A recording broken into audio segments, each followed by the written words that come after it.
ஆண்டவராகிய கிறிஸ்து இயேசுவுக்குள் மிகவும் பிரியமாக அழைக்கப்பட்டு வழிநடத்தப்பட்டு வருகிற அன்புக்குரிய சகோதர சகோதரர்களுக்கு நம்முடைய பரம பிதாவாகிய தேவனுடைய நாமத்தினாலும் நம்முடைய அன்பின் இரட்சகர் கர்த்தர் இயேசுவுடைய நாமத்தின் மூலம் உங்களுக்கு அன்பு மற்றும் வாழ்த்துக்களை சமாதானத்தையும் தெரிவித்துக் கொண்டு இதோடு கூட நான் சார்ந்திருக்கிற கோவை சபையுடைய சகோதர அன்பு மற்றும் வாழ்த்துக்களையும் உங்கள் மத்தியில் நம்ம தெரிவித்துக் கொண்டு தேவனுடைய பெரிதான கிருபையினால் இன்றைய நாள் உங்கள் மத்தியில் வந்து தேவனுடைய வார்த்தைகளை பகிர்ந்து கொடுக்கும்படியாகவும்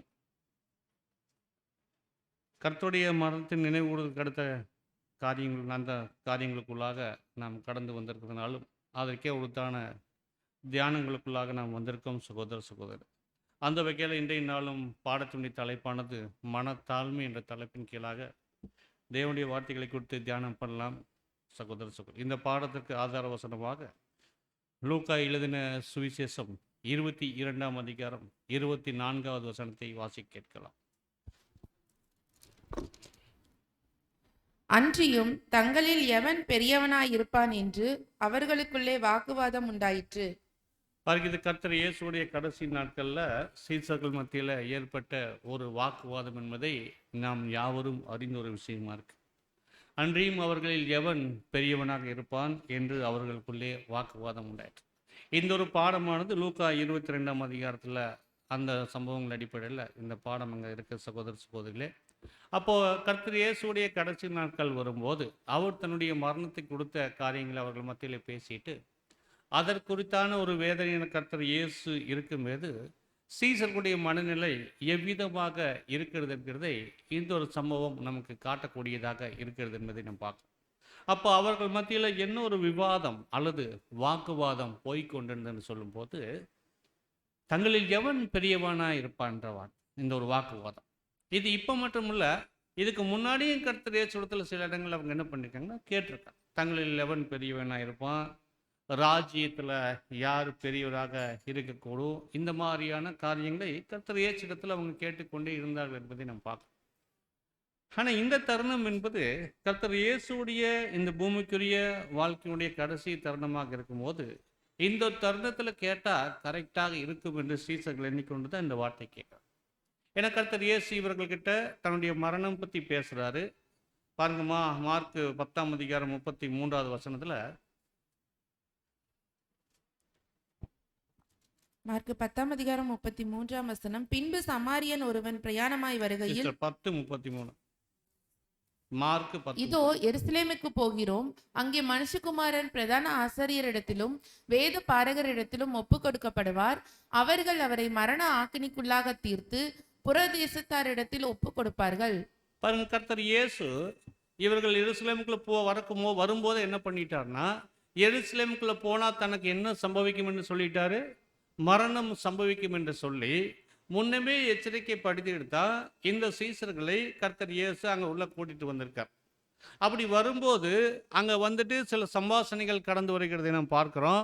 அப்போ தன்னுடைய மரணத்தை குறித்து கர்த்தர் இயேசு பேசிட்டு அதற்கே உருத்தான அந்த ஒரு ஆழ்ந்த ஒரு வேதனையில் இருந்துட்டு இருக்கும்போது சீசர்கள் பத்தியிலிருந்து எந்த ஒரு ஆதரவு வருவதற்கு பதிலாக அங்கே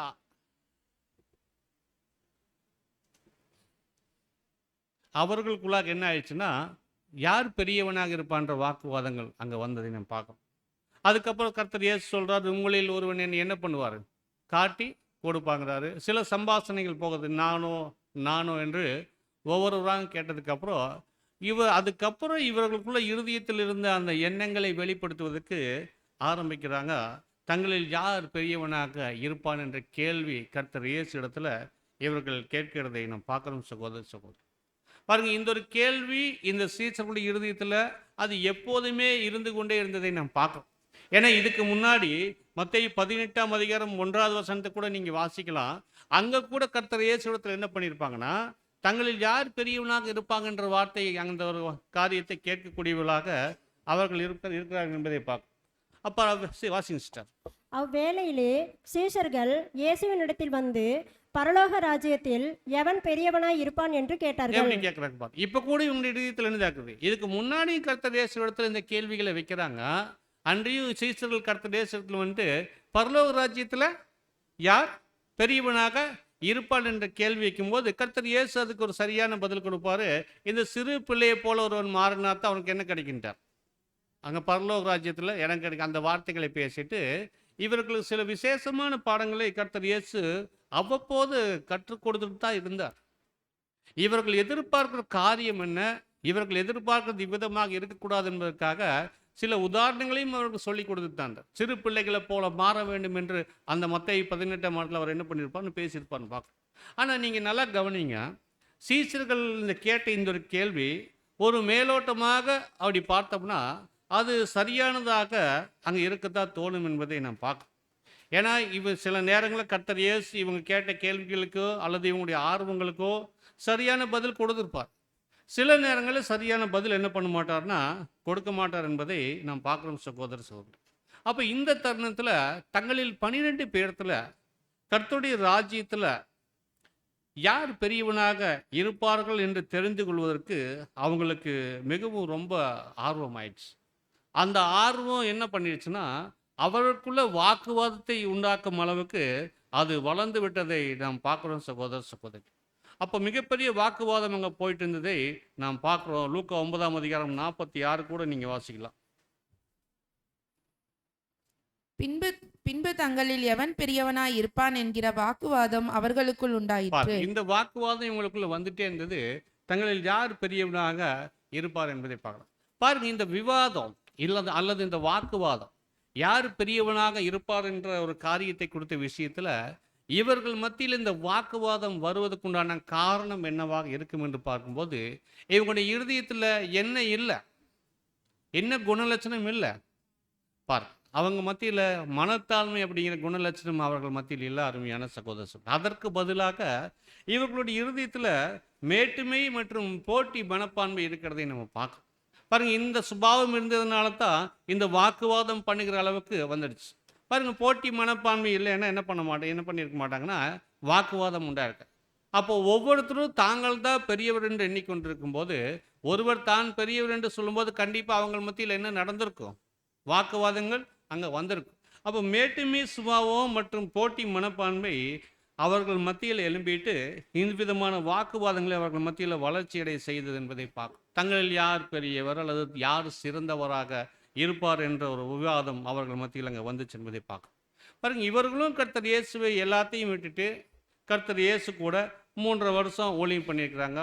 அவர் கூடயே இருந்திருக்காங்க, அவருக்கு பணிவிடை செஞ்சுருக்காங்க, கர்த்தர் கூடயே இந்த 3 வருடம் வாழ்ந்துட்டு இருந்திருக்காங்க. ஆனால் கர்த்தர் இயேசு இப்போது தன்னுடைய பூமிக்குரிய வாழ்க்கை முடிய போகுது என்று சொல்லும் போது இவர்கள் இந்த ஒரு தருணத்தை சரியானதாக எண்ணிக்கொண்டு என்ன பண்ணுறாங்கன்னா, இந்த சமயத்தில் இந்த கேள்வியை கர்த்தரிடத்தில் கேட்டால் கரெக்டாக இருக்கும்.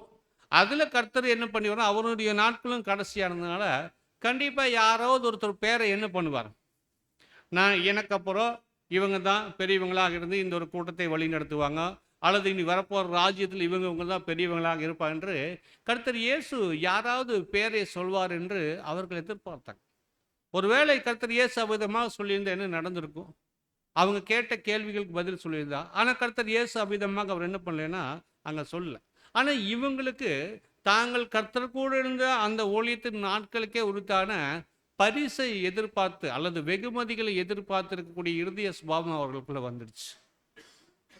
என்ன கர்த்தர் இயேசு தருவார், இவ்வளோ காலம் இவரை பின்பற்றி வந்துட்டு இருக்கிறோமே அப்படின்னு சொல்லிட்டு இந்த நேரத்தில் அவங்க அந்த வெகுமதிகளை கேட்க பாருங்க. இன்னைக்கு உலகத்துடைய நியதி என்னத்தான், யாராவது இடத்துல ஒரு வேலை கொடுத்தோம்னா அவங்க ஏதாவது கேள்வி கேட்காம செய்வாங்களா? என்ன பண்ணுவாங்க? என்ன வேலை கொடுத்தாலும் இதற்கு பதிலாக நீங்கள் எனக்கு என்ன தருவீங்க, இந்த வேலை செஞ்சால் அது ஒரு கூலியோ அல்லது சம்பளமோ அல்லது பரிசோ ஏதோ ஒன்று, எந்த வெகுமதியும் இல்லாமல் இன்னைக்கு யாருமே என்ன பண்ணுறது இல்லைன்னா மற்றவர்களுக்கு ஊழியம் செய்வதற்கோ அல்லது மற்றவர்களுக்கு வேலை செய்வதற்கோ இன்னைக்கு முன் வருவதில்லை.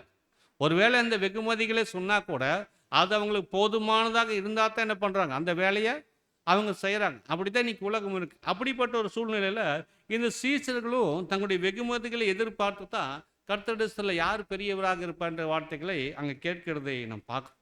ஆனால் கர்த்தர் இயேசு இதுக்கு என்ன பதில் தருவார்னு பார்த்தாங்க. யாராவது பேர் சொல்வாரானா கர்த்தர் இயேசு என்ன பண்ணலன்னா யாருடைய பேரையும் கர்த்தர் இயேசு என்ன பண்ணலன்னு சொல்லலை. ஏன்னா இவருடைய மனநிலைமை வேறு விதமாக இருக்குது, அவருடைய மனநிலைமை வேறு விதமாக. அப்போ கர்த்தர் இயேசு யாருடைய பேரையும் சொல்லாமல் மாறாக இந்த ஒரு சூழ்நிலையை இவர்களுக்கு மற்றும் ஒரு பாடத்தை கற்றுக் கொடுப்பதில் கர்த்தர் இயேசு பயன்படுத்தி கொண்டார் என்பதை நாம் பார்க்கணும். அப்போ என்ன பாடத்தை அவர்களை கற்றுக் கொடுத்தார்? தாழ்மைங்கிற பாடம் கற்றுக் கொடுத்துட்டு வரார். இன்னுமாக ஒருவர் ஒரு பரிசை பெற்றுக்கொள்ளணும்னா அது எந்த வழியில் போனால் பெற்றுக்கொள்ள முடியும் என்கிற பாடத்தையும் இவர்களுக்கு என்ன பண்ணுறாருன்னா கற்றுக் கொடுத்துருக்கார் கர்த்தர் இயேசு. இந்த தருணத்தை அதற்காக என்ன பண்ணிட்டார்னா அவர் பயன்படுத்தி கொண்டார் என்பதை பார்க்க. இந்த வாக்குவாதங்கள் வரும்போது கர்த்தர் இயேசு என்ன பண்ணார்னா இந்த தருணத்தை சரியாக பயன்படுத்தி கொண்டு இவர்கள் எதிர்பார்க்கிற அந்த மேன்மை ஸ்தானம் அல்லது பெரியவராக இருக்கக்கூடிய அந்த ஒரு நிலைமை இவர்கள் பெற்றுக்கொள்ளணும்னா என்ன செய்யணும்? இப்போது இருக்கிற இந்த ஒரு மனநிலைமையிலிருந்து இவர்கள் இந்த ஒரு பெரிய ஒரு ஸ்தானத்தை எதிர்பார்த்தாங்கன்னா அது கிடைக்காது என்பது கர்த்தர் இயேசுக்கு நன்றாக தெரியும். அப்போ எப்படி இவர்கள் மாறணும், இவர்களுடைய குணலட்சணம் எவ்விதமாக மாற வேண்டும் என்பதற்காக இவர்களுக்கு சில காரியங்களை அவர் கற்றுக் கொடுப்பதற்கு இந்த தருணத்தை பயன்படுத்தி கொண்டார் என்பதை நம்ம பார்க்கணும். அப்போ ஒருவர் பெரிய ஒரு ஸ்தானத்தை பெற்றுக்கொள்ளணும் அல்லது ஒரு மேன்மையான நிலைக்கு வரணும் அப்படின்னா என்ன செய்யணும் அப்படின்னு பார்க்க. சகோதரர் கர்த்தர் இயேசு ஏற்கனவே சொல்லியிருக்காரு. மத்தேயு 16ஆம் அதிகாரம் 25வது வசனத்தை நீங்க வாசி கேட்கலாம்.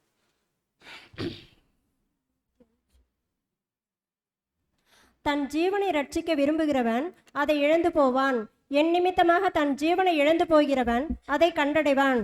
அப்படியே நீங்க இந்த பெரிய ஸ்தானத்துக்கு எதிர்பார்த்திருக்க அந்த சம்பந்தமா இந்த வசனத்தை நீங்க பார்க்கலாம். பாருங்க, ஒருவன் ஜீவன் பெற்றுக்கொள்ளணும் அல்லது ஜீவனை ரட்சிக்க விரும்புகிறவன் என்ன பண்ணிடுவாரு? தன் ஜீவனை ரட்சிக்க விரும்புகிறவன் அதை என்ன பண்ணிடுவாரு? இழந்து போயிடுவார். ஆனால் அதை என் நிமித்தம் இழந்து போகிறவன் என்ன பண்ணிடுவார்னா அதை பெற்றுவார். பாருங்க, ரொம்ப எதிர்மறையான விஷயத்தில் கர்த்தர் இயேசு இங்கே பேசிக்கிறதை நாம் பார்க்கணும். அப்போ யாராவது ஒருவர் தன்னுடைய ஜீவனை காத்துக்கொள்ள வேண்டும் என்று சொல்லிட்டு அதற்கு ஏற்ற வண்ணமாக தன்னுடைய வாழ்க்கையை அவர் வாழ்ந்தார்னா அவர் என்ன பண்ணிடுவார்? தன்னுடைய ஜீவனை என்ன பண்ணிடுவார்? இழந்து போயிடுவார்.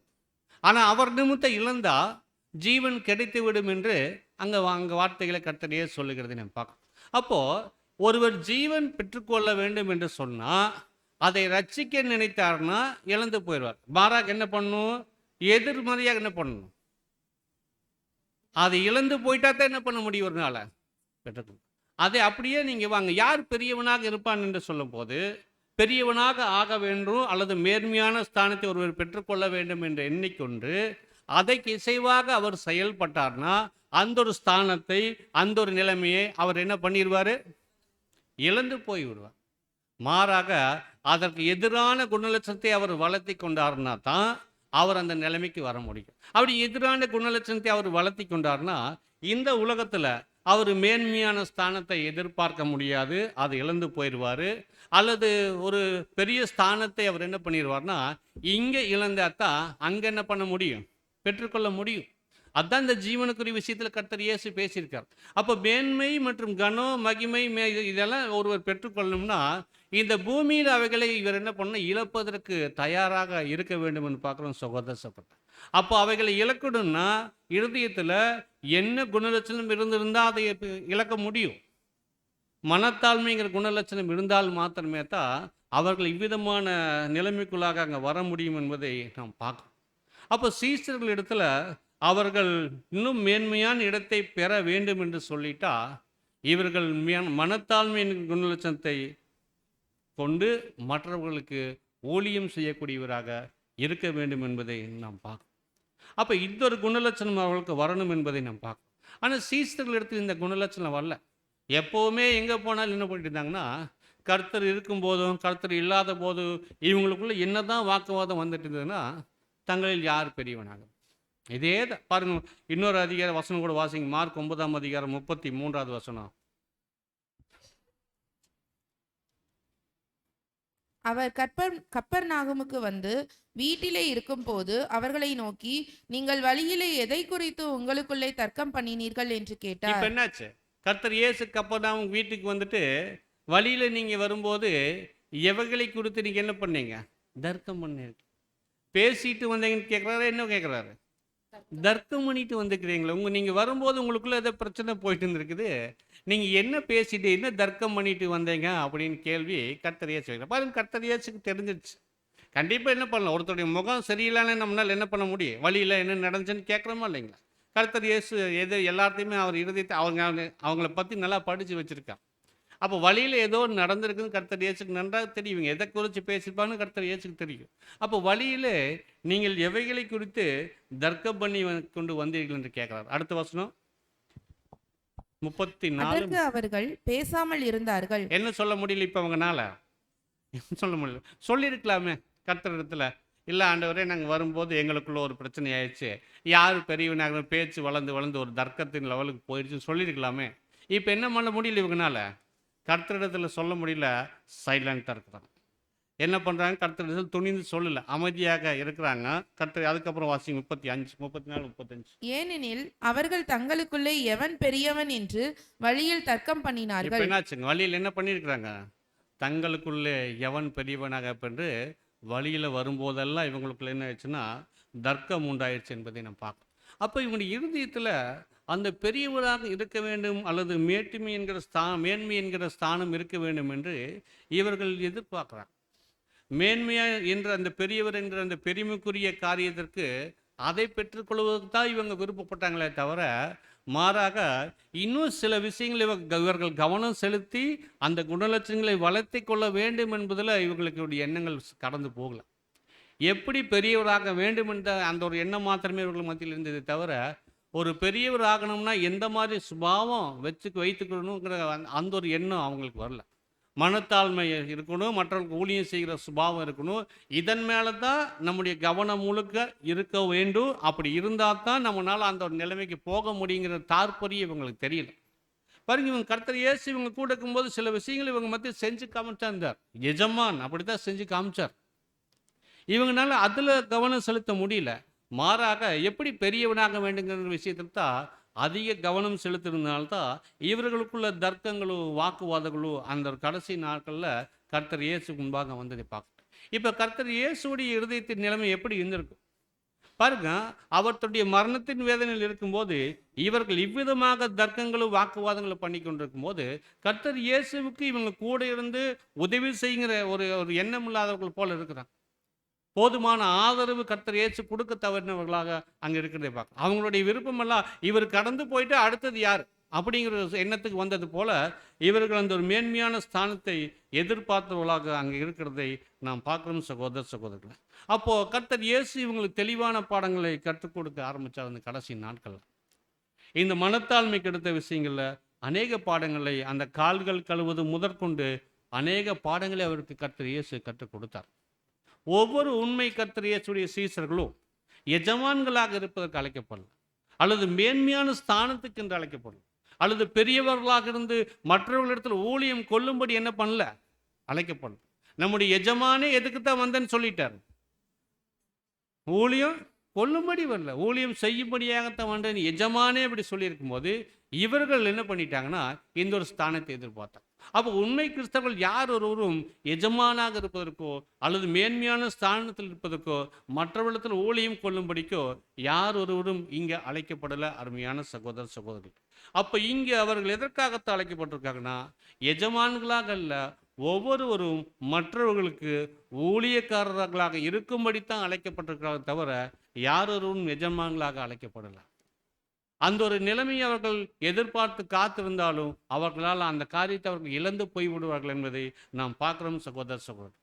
அப்போ இந்த காரியங்களை அதிக தடவை வெளிப்படுத்தினது யார்? 2 சீசர்கள் இந்த விஷயத்தை அதிகமாக வெளிப்படுத்திட்டே இருந்தாங்க, யோவான் மற்றும் யாக்கோபு. ராஜ்யத்தில் வரும்போது உங்களிடம் வலது பக்கத்தில் ஒருத்தர், இடது பக்கத்தில், அவங்க அம்மா கிட்டையும் போய் அவங்களும் வந்து என்ன பண்ணுறாங்க, ரெக்கமெண்ட் பண்ணுறாங்க, ஆண்டவரே நீங்கள் ராஜ்யத்தில் வரும்போது என்ன பண்ணுனாங்க பாருங்கள். வீட்டிலே போய் என்ன நடந்திருக்குது, வீட்லேயும் போய் இந்த விஷயங்களை குறித்து என்ன பண்ணிக்கணும்னா குடும்பத்தாரிடம் கூட பேசிக்கலாம். அதனால தான் அவங்க அம்மா வந்து என்ன பண்ணுறாங்க, உங்களுடைய ராஜ்யத்தில் வரும்போது வலது பக்கத்தில் என்னோட இன்னொரு மகன் இடது பக்கத்தில் கேட்குறாங்க. ஆனால் கர்த்தர் இயேசு என்ன பண்ணல, அவங்க மத்தியில் ஓகே சொன்னாரா, பேர் சொல்ல, நீங்கள் நான் செய்கிறபடியெல்லாம் செஞ்சாலும் கூட யாருக்கு தான் அந்த இடம், தேவன் யாருக்கு அங்கே கொடுத்துருக்காரோ அவர்களுக்கு தான் அந்த இடம் கொடுக்கப்படும் என்று அங்கே சொன்னார். அப்போ இந்த சீசர்கள் மத்தியில் குறிப்பாக இந்த யோவான் மற்றும் யாக்கோபு இவங்களுடைய இருதயத்தில் அதிகமாக இந்த பெரியவர்களாக இருக்கக்கூடிய அந்த ஒரு எண்ணம் அவங்களுக்கு இருந்துச்சு. நாம் இவர்களுடைய இவ்விதமான எதிர்மறையான கருத்துக்களை பேசுவதனால் இவர்கள் பரிசுத்தாவியை பெற்றுக்கொண்டதுக்கப்புறம் உண்மை தாற்பயம் என்ன என்பதை தெரிந்து கொண்டார்கள். ஆனால் ஆரம்பத்தில் இப்படி விதமான சுபாவம் இருந்தார். நமக்கு சில படிப்படிகளை கற்றுக் கொடுக்கும்படியாக இந்த காரியங்கள் பதிவு செய்யப்பட்டிருக்கிறது என்று பார்க்கலாம் சகோதரர். அப்போ இவர்கள் கேட்கும்போது மற்ற 10 பேர் என்ன ஆயிடுச்சு? மற்ற 10 பேர்த்துக்கும் கொஞ்சம் கோபம், மனசுக்குள்ள கோபம் வந்துடுச்சு. இவங்க 2 பேரும் ஒருவேளை இந்த 10 பேரும் சரி இவங்க 2 பேர் தான் அதுக்கு பொருத்தமானவர்களாக இருப்பாங்கன்னு சொல்லியிருந்தா அந்த இடத்துல வாக்குவாதம் வந்திருக்குமா? யோவானு யாக்கோபு வந்துட்டு வலது பக்கத்தில் ஒருத்தர் இடது பக்கத்தில் கேட்கும்போது மற்ற 10 பேரும் சரி ஓகே இவங்க தான் அது சரியான நிலைமையில் இருக்காங்கன்னு சொல்லி ஒரு எண்ணம் அவர்களுக்குள்ளே இருந்துச்சுன்னா வாக்குவாதம் என்ன இருக்காது, உண்டா இருக்காது. அவங்களுடைய இருதயத்தில் என்ன இருக்குது, எதனால் வாக்குவாதம் வந்துச்சுன்னா அவர்களும் அந்த ஒரு ஸ்தானத்தை எதிர்பார்த்திருப்பதனால தான் இந்த 2 பேருக்கு மேலேயும் கடிந்து கொள்வதற்கு ஆரம்பிச்சு. கர்த்தர் பதில் பேசுறதுக்கு முன்னாடி இவங்க 10 பேர் என்ன பண்ணிடுவாங்க, யோவான் மேலும் யாக்கோபு மேலும் இவங்க கடிந்து கொள்வதற்கு ஆரம்பிச்சிட்டாங்க. அப்போ கர்த்தர் இயேசு அவங்களுக்கு உண்டான பாடங்களை அவர் கற்றுக் கொடுத்துட்டு இருந்தார். ஆனால் இந்த 10 பேரும் என்ன பண்ணிட்டாங்கன்னா அந்த 2 பேருக்கு மேலேயும் அதிருப்தியை சேர்த்து கொடுக்கக்கூடிய தெரிவிக்கக்கூடியவர்களாக இருந்தார். அப்போ ஒவ்வொருவருடைய இருதயத்திலேயும் ஒரு பெரிய ஒரு ஸ்தானத்தை எதிர்பார்த்திருக்க ஒரு நிலைமை அவருடைய இருதயத்தில் இருந்ததை நாம் பார்க்கணும் சகோதரர். ஆனால் கர்த்தர் சொல்லிட்டாரு, யார் ஒருவரும் எஜமான் நிலைமைக்கு அழைக்கப்படல, ஊழியம் செய்வதற்காக மாத்திரமே தான் உண்மை கிறிஸ்தவர்கள் அழைக்கப்பட்டிருக்காங்கன்னு பார்க்கணும். அப்போ மேன்மையான ஸ்தானத்தை ஒரு பெரிய ஒரு இடத்தை பெற்றுக்கொள்ளணும்னா அவர்கள் இந்த உலகத்தில் அந்த ஒரு ஸ்தானங்களை இழந்து மனத்தாழ்மையில ஊழியம் செய்ய வேண்டும் என்ற ஒரு தாற்பயத்தை அவர்களுக்கு கற்றுக் கொடுத்திருந்தார் சகோதரர். அப்போ அப்படியாக இருக்கும்போது கர்த்தர் இயேசு அதற்கப்புறம் அவர் வசனத்தில் நான் வாசிக்கலாம். மார்க் 10ஆம் அதிகாரம் 43வது வசனத்தை நீங்கள் வாசிக்கலாம்.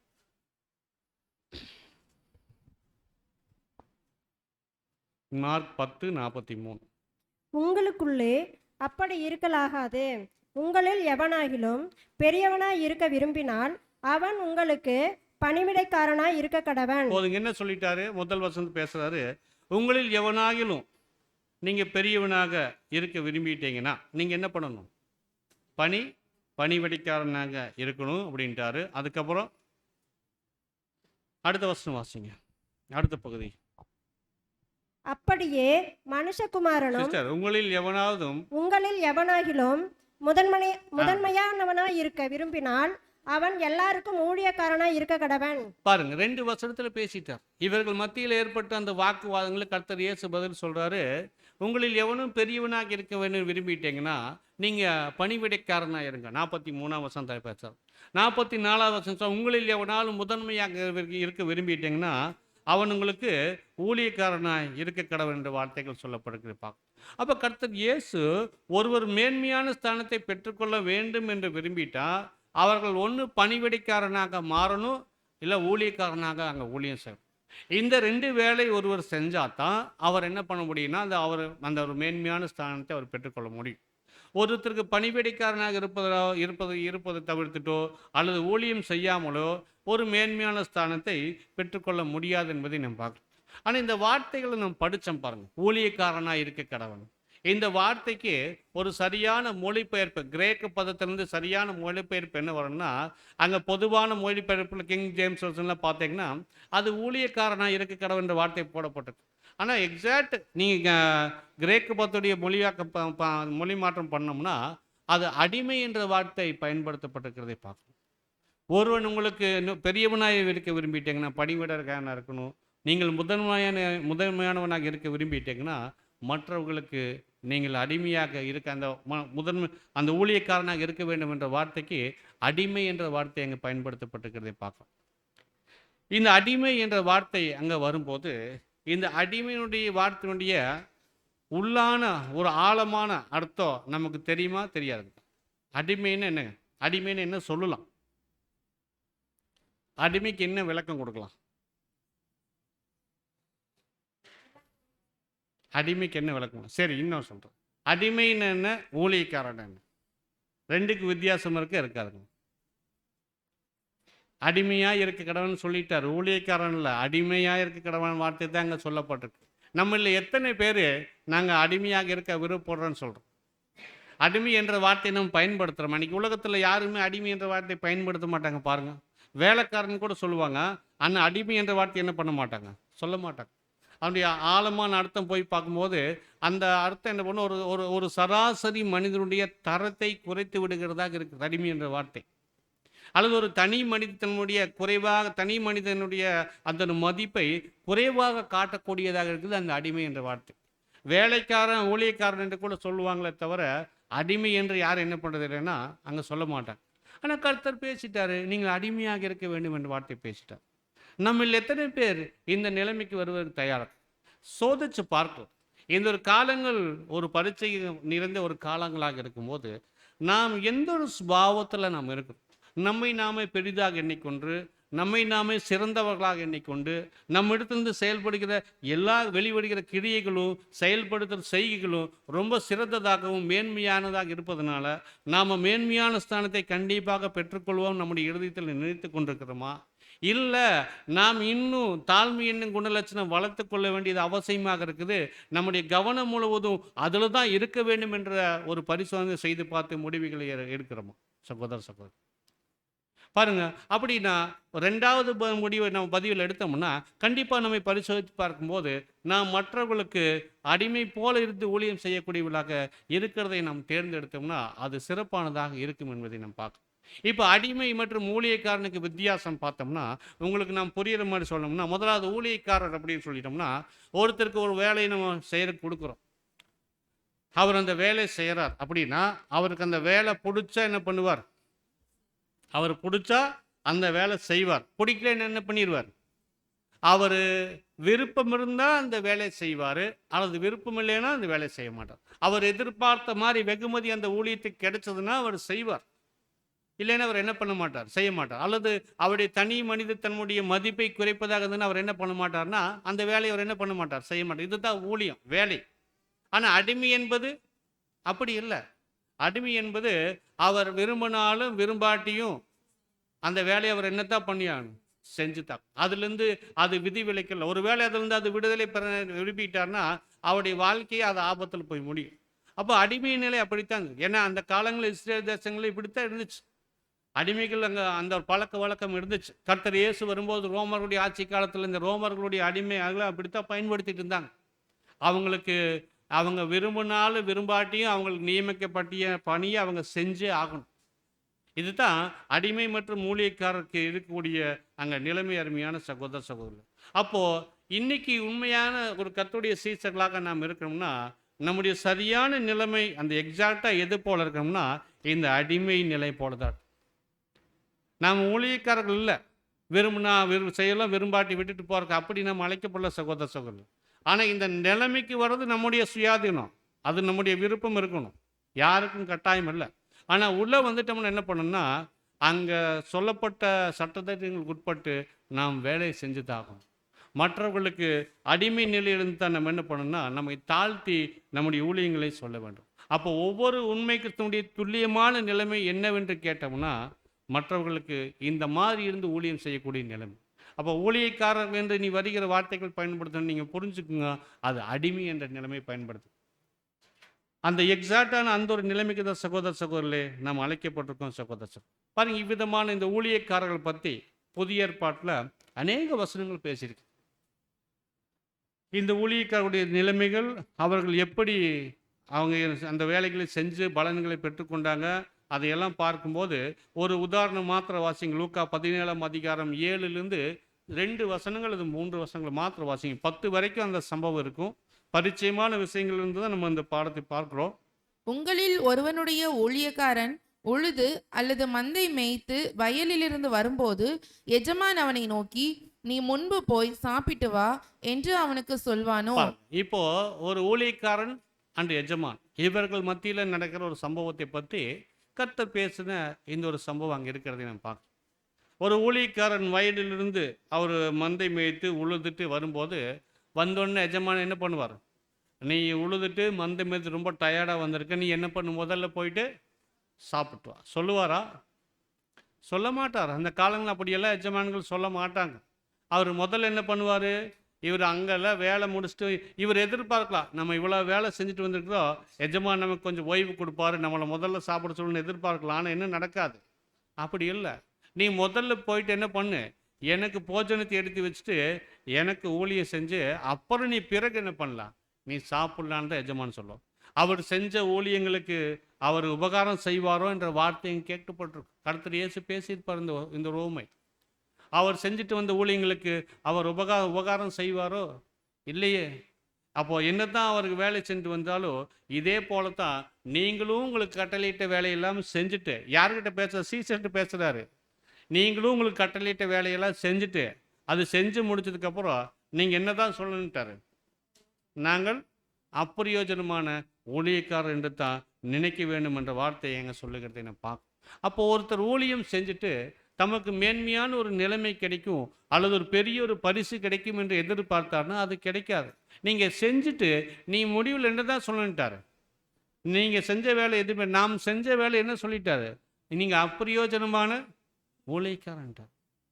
அப்போ தேவனுடைய தெய்வீக திட்டத்தில் நாம் என்ன வேலை செஞ்சாலும் அது பெரிய மாற்றத்தை ஏற்படுத்துமா? நாம் செஞ்ச வேலைக்கு நமக்கு தான் நன்மையை தவிர கர்த்தருக்கோ தேவனுக்காக நாங்கள் இல்லை, எந்த பலனும் இல்லை, அந்த அளவுக்கு நம் தகுதிகளும் இல்லை. ஏதோ தேவன் அந்த வேலை செய்யறதுக்கு ஒரு வாய்ப்பு, ஒரு ஸ்லாக்கியம் கொடுத்துருக்காரு பாருங்க, அதுக்கே நம்ம நன்றி சொல்லணும். நான் நீங்கள் சொன்ன வேலையெல்லாம் முடிச்சுட்ட எனக்கு எந்த ஒரு ஸ்தானம் வச்சிருக்கீங்கன்னு மனநிலைமை எதிர்பார்த்தோம்னா நாம் புரிஞ்சுக்கலாம், நான் மனத்தாழ்மையில் வளர்த்துக்கொள்வதில் அதிக கவனம் செலுத்த வேண்டும் என்று. அதை எதிர்பார்த்தோம்னா அந்த மேன்மையான ஸ்தானத்தை இழந்து போயிடும். மாறாக மனத்தாழ்மையை வளர்த்துக்கொள்வதை நம்ம கவனம் செலுத்தணும்னா அந்த மேன்மையான ஸ்தானம் தேவனிடத்தில் தானாக அங்கே ஒவ்வொருவருக்கும் கிடைக்கும் என்பதை நாம் பார்க்கணும். அப்போ அந்த அடிமை ஊழியக்காரர்கள் என்று சொல்லும்போது இவங்களுக்கு வாரத்தில் எல்லா நாட்களும் வேலை இருக்குது. இவங்களுக்கு ஏதாவது ஓய்வு நாள் இருக்குமா? இவங்களுக்கு ஓய்வு நாளெல்லாம் இருக்காது. இவங்க 24/7 வாரம் முழுக்க இவங்க என்னத்தான் பண்ணியாகணும், இவங்களுக்கு நியமிக்கப்பட்ட பணியை இவங்க செஞ்சு கொண்டு தான் இருக்கணும் சகோதரர். இவங்க செய்யறோடைய வேலைக்காக அந்த காலங்களில் அவருடைய எஜமானர்கள் எந்த ஒரு விசேஷத்தை இறக்கத்தையோ கிருபையோ அவங்க என்ன பண்ண மாட்டாங்கன்னா காட்ட மாட்டாங்க. ஒரு வேலையை இவங்க செய்ய மாட்டேன்னு முரண்டு பிடிச்சாங்கன்னா அவங்களுடைய வாழ்க்கை தான் அங்கே கேள்விக்குறியாக இருக்கும் என்பதை பார்க்கும். இதுதான் ஒரு உலகத்தின் எஜமான் மற்றும் அடிமையினுடைய ஊழியக்காரருடைய நிலைமை பற்றி, இதுதான் அந்த தன்மை. அப்போ அப்படி இருக்கும்போது சகோதரர்களே, இன்றைக்கு உண்மைக்கு சொல்லாக நாமளும் இப்படித்தான் இருக்கிறோம். நாம் செஞ்சு கொண்டு வருகிற வேலைகளுக்கு ஒரு விசேஷித்த மதிப்பையோ கனத்தையோ இப்போதே எதிர்பார்த்தோம்னா அதை நாம் பெற்றுக்கொள்ள மாட்டோம் என்பதை பார்க்கணும்.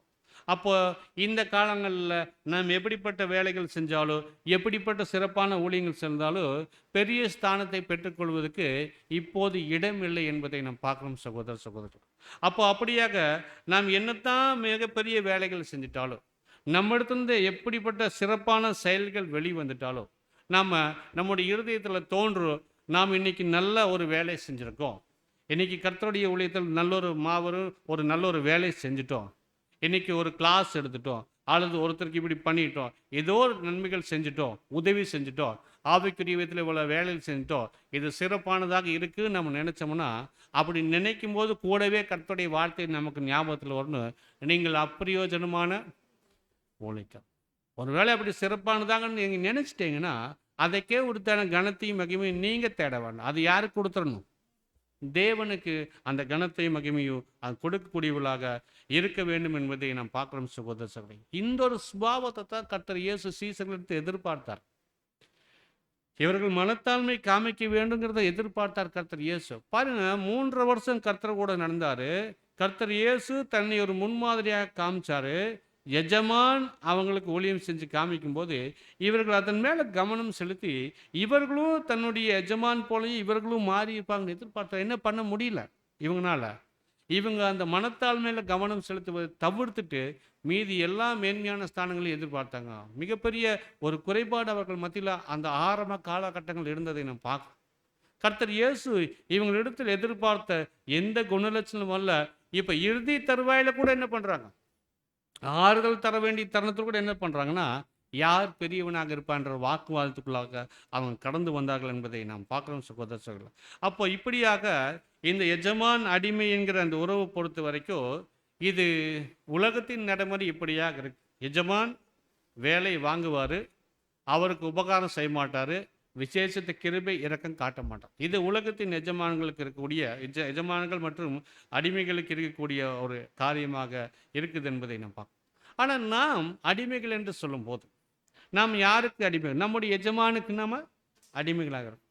அப்போ நம்ம என்ன செய்யணும்? நாம் என்னென்ன காரியங்கள் செய்ய வேண்டும் என்று கர்த்தர் சொல்லியிருக்காருங்களா? இன்னும் தெளிவாக செஞ்சு காமிச்சிருக்காராம். என்ன சொல்லலாம்? கர்த்தர் இயேசு நாம் என்னென்னலாம் செய்ய வேண்டும் என்பதை அவர் சொல்லலை, செஞ்சே என்ன பண்ணியிருக்காரு? காமிச்சிருக்கார். நம்ம வேற ஒன்றுமே செய்ய வேண்டாம். நம்முடைய எஜமான் என்ன செஞ்சாரோ, எப்படி செஞ்சாரோ அதே போல் நம்மளும் செஞ்சிடலாம். நம்முடைய எஜமான் எங்காவது மற்றவங்களை வேலை வாங்கினாரா? மற்ற இடத்துல ஊழியம் பெற்றுக்கொண்டாரா? எஜமான் தான். ஆனால் அவர் எந்த இடத்துலையும் ஊழியம் கொள்ளவே, யார் இடத்துல அவர் என்ன பண்ணல, பெற்றுக்கொள்ளவே இல்லை என்பதை பார்க்கும். ஒவ்வொரு தடவையும் சீசல் மனுஷகுமாரன் ஊழியம் கொள்ளும்படியும் வராமல் ஊழியம் செய்து தன்னுடைய ஜீவனை கொடுக்க வேண்டும் என்று தான் வந்திருக்கேன்னு சொல்லிட்டே இருந்தார். அப்போ நம்முடைய எஜமான் நமக்கு என்ன செஞ்சிருக்காரோ அதை நாம் செஞ்சாலே போது தேவனுடைய கரத்திலிருந்து ஒரு பரிசை நாம் பெற்றுக்கொள்வோம் சகோதர சகோதரன். அப்போ நம்முடைய எஜமான் என்ன செய்கிறார் பாருங்க. அவருடைய முதலாம் வருகையிலும் சரி, கர்த்தர் இயேசு 2ஆம் வருகையிலும் சரி. இப்போ 2ஆம் வருகையில் கர்த்தர் இயேசு வந்து என்ன பண்ணிட்டு இருக்காரு? லூக்கா 12ஆம் அதிகாரம் 37 நீங்கள் வாசிக்கலாம்.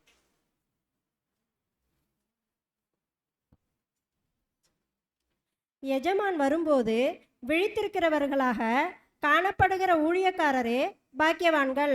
அவர் அறை கட்டிக்கொண்டு அவர்களை பந்தி இருக்கச் செய்து சமீபமாய் வந்து அவர்களுக்கு ஊழியம் செய்வார் என்று மெய்யாகவே உங்களுக்கு சொல்லுகிறேன். எப்படி சொல்றாரு பாருங்க. கர்த்தர் இயேசு நம்முடைய எஜமான் 2ஆம் வருகையில் வந்திருக்கும் போது யாராவது விழிச்சிட்டு இருந்தா அவங்களுக்கு என்ன பண்றாருங்களாமா? அவர்களை அமர செய்து பந்திருக்கு செய்து அறை கட்டி கொண்டு அவங்களுக்கு என்ன பண்றாருங்க? ஊழியம் செய்கிறார். எந்த எஜமான்களாவது இந்த மாதிரி செஞ்சிருக்கிறது நீங்கள் பார்த்துருக்கீங்களா? எந்த எஜமான், உலகத்தின் எஜமான்கள் இப்படி தம்முடைய ஊழியக்காரர்களுக்கு ஊழியம் செஞ்சு நீங்கள் பார்த்துருக்கீங்களா? எந்த இது நடைமுறைக்கு சாத்தியம் இல்லாத விஷயம். அப்போது நம்முடைய எஜமான் இப்போ வந்து கூட என்ன தான் பண்ணுறாரு? நமக்கு நம்முடைய இருதயத்தில் எந்த ஒரு மனத்தாலும் வச்சிருக்கார் பாரு.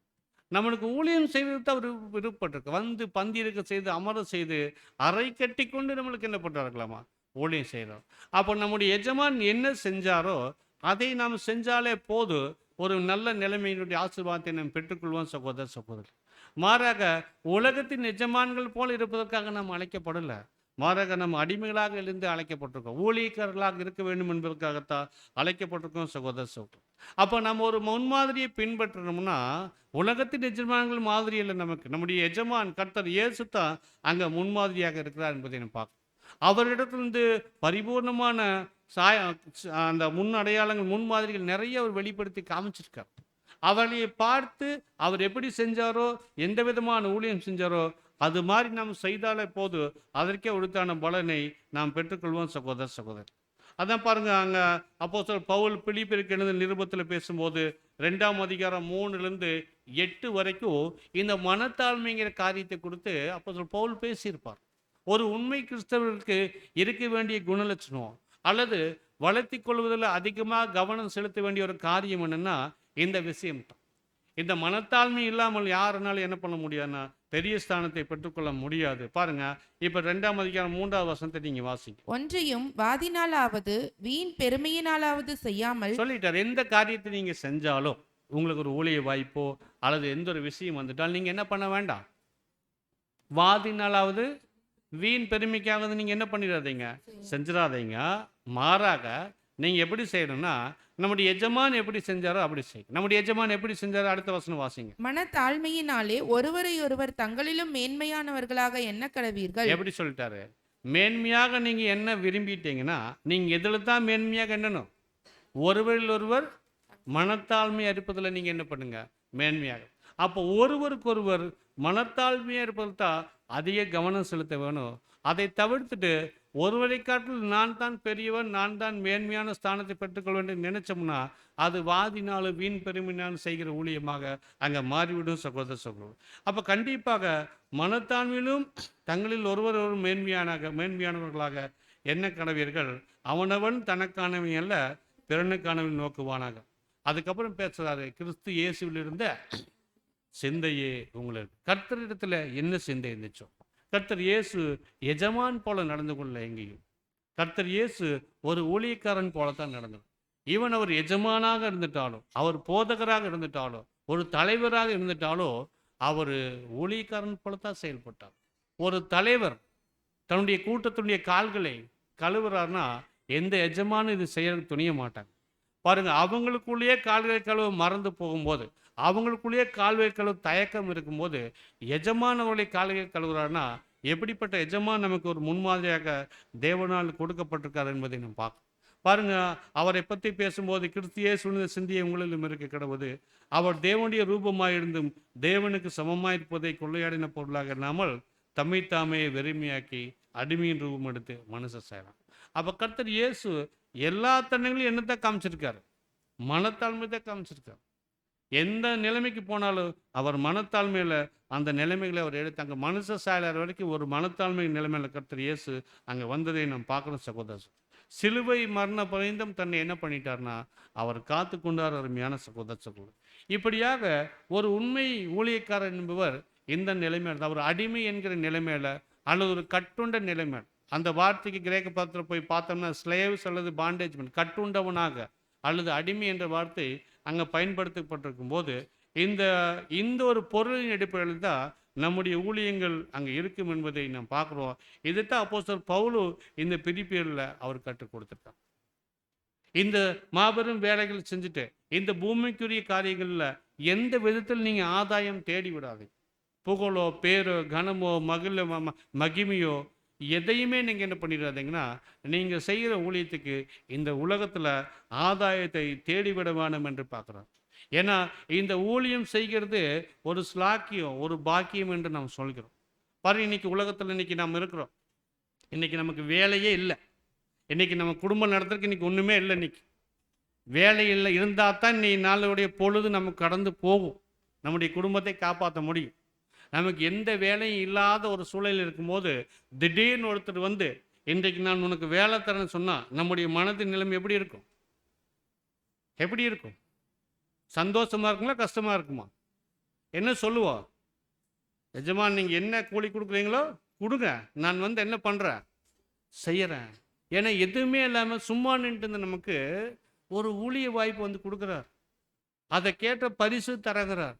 அப்போது அந்த வேலை வந்தால் தான் இன்றைய நாளுடைய குடும்பத்தினுடைய காரியங்கள் கடந்து வேண்டு போகும் என்ற சூழல் இருக்கும்போது, அந்த ஒரு கடினமான நேரத்தில் ஒரு ஊழியம் வந்துச்சு, ஒரு வேலை வந்துச்சுன்னா அந்த மனிதனுக்கு அது எவ்வளோ சந்தோஷத்தை கொடுக்கக்கூடியதாக இருக்கும் பாருங்க. இப்படிப்பட்ட ஒரு நிலைமையில இருந்தவங்களுக்கு இந்த ஒரு வேலை கிடைச்சது என்று அவர் ரொம்ப சந்தோஷம், தன்னுடைய எஜமானை கொடுத்து ரொம்ப சந்தோஷப்பட்டிருப்பார். இன்னைக்கு யாருமே எனக்கு வேலை தரல, இந்த எஜமான் நம்மளுக்கு ஒரு வேலை கொடுத்துருக்காரு, இவர் ரொம்ப நல்லவர் என்று அவரை கொடுத்து ரொம்ப சந்தோஷப்படும். அப்படிப்பட்ட நிலைமையில தான் நாம் இருக்கிறோம். நம்மளுக்கெல்லாம் யாரும் வேலை தர மாட்டாங்க, எந்த ஊழியும் நம்ம நல்லா செய்ய முடியாது. நம்முடைய எஜமான் வந்து நம்மளை பார்த்து ஒரு இறக்கப்பட்டு ஒரு ஊழியம் கொடுத்ததுனால தான் நம்ம செஞ்சுட்டு இருக்கிறோம்.